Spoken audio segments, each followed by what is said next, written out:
So, ito ang aming hotel sa Hong Kong.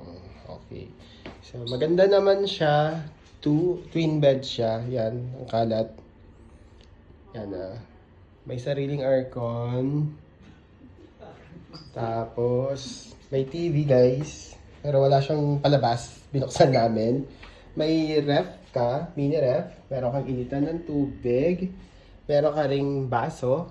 May tsaa rin. Ayun pala yung saksakan. Naghahanap tayo ng saksakan na yun pala. Nakita natin. Bakit mo itinanggal yun? Nakita rin natin sa wakas. Kasi tinanggal namin yung yung saksak ng phone. So, hindi kami matatawagan if ever. Pero hindi naman sila tatawag sa amin eh.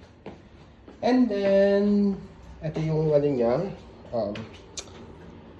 Comfort room at the same time, shower room niya. Ang ganda niya in fairness.